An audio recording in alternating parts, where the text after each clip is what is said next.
Jingiatai Halor Jingpyntrei ya surok Western Shillong bypass pat Jingsiu ya by Luksan nak benta Kitrai jaka kelane Slem ha haka kenta keli jengkeli hapo yeng dor bahar thawaan Khuborjylla.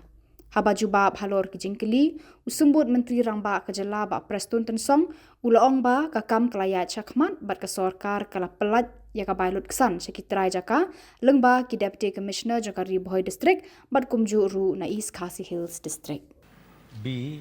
Sir, the total amount spent for the acquisition of land for the project as per RFCT LARR Act 2013 is in Ribhoi district 121 crores 40 lakhs 63,701 and in East Khasi district 455 crores 39 lakhs 34,752, sir. C, sir. Sir is as per statement placed on the table of the House. And D, sir, as per statement placed on the table of the House. Your supplementary questions, please. Mr. Speaker, sir.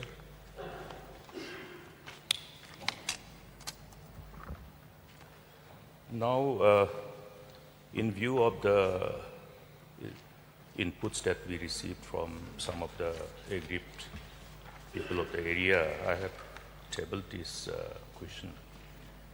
So may I know from the Honorable Deputy CM, in the whole process, whether this Section 6 of the Act for the purpose of acquisition was adhered to? Yes, sir. Then whether it is a fact that the whole publication was done in the local language for the benefit of the local people and to understand the whole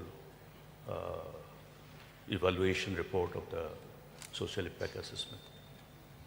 Yes, sir. Both local and English also, sir. Mr. Speaker, sir, why I am asking this is because in order to know whether there is any family affected which will require support under the relevant sections of your section 28, 29, 31. Sir, may I request the Honorable LO to repeat the question, please? You may repeat the question, please. Mr. Speaker, sir, while determining the amount of compensation to be awarded for land acquired under the Act, there are certain binding obligations of the authority, particularly the collector. In this instance case, it is a deputy commissioner, revenue, in order to ensure that overall negative impact due to the acquisition, keeping in mind that in this part of the state, we do have many landless people.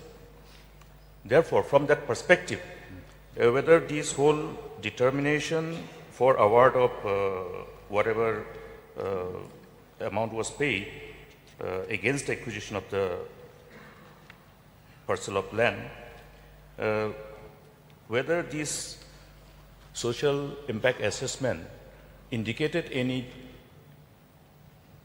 specific family who were required to be supported under this relevant section of the Act in respect of the required rehabilitation support.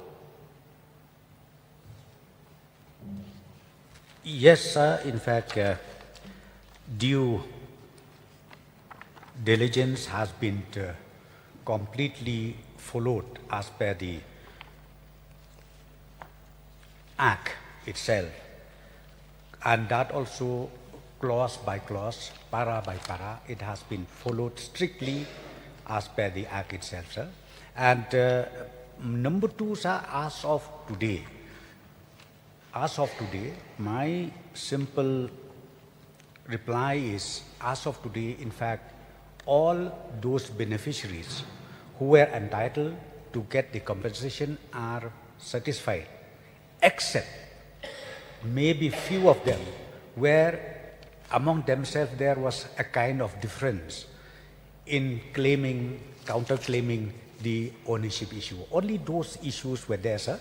Otherwise, as far as the amount considered for the compensation is fully satisfied by all the concerned, sir.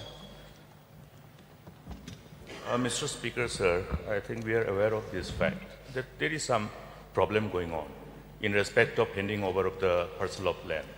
Even after all this process, as informed to this August House by the Honorable Deputy CM, about fulfilling all the relevant requirements as per the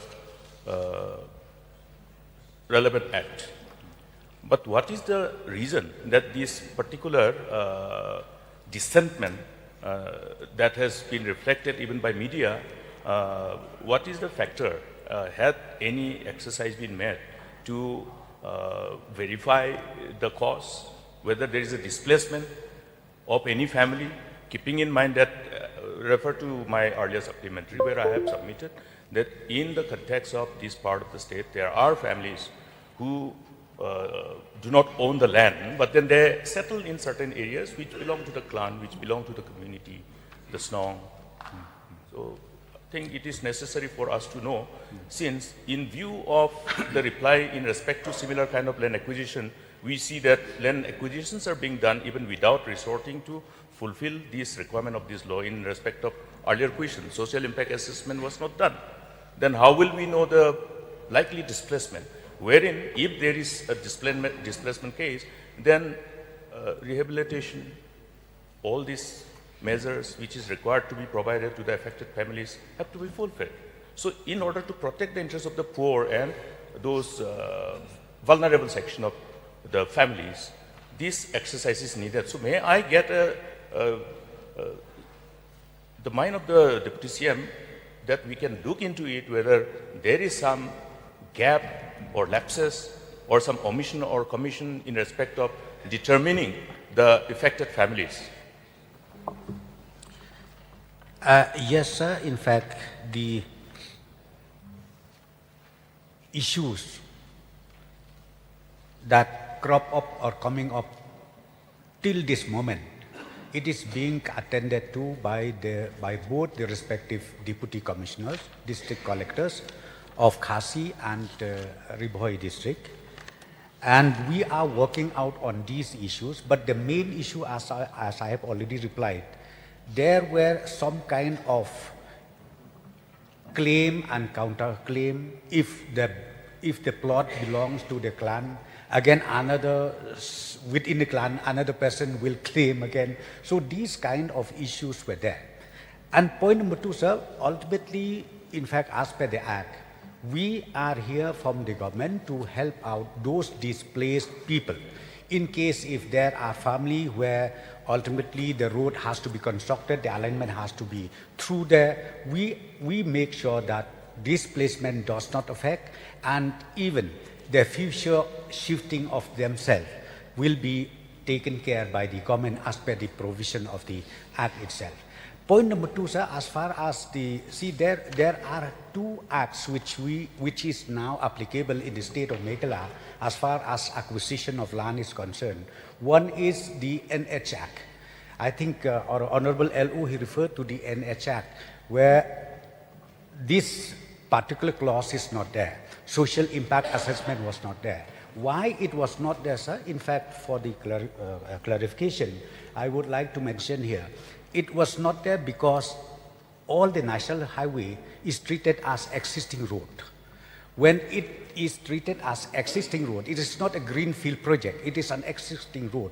So therefore, what we need is only the additional land. Suppose now if we have to widen, we have to convert it into 2 lanes, or we have to convert it into 4 lanes, depending upon the requirement, the plan of the ministry. So the NH Act applies in those national highway designated projects only, sir.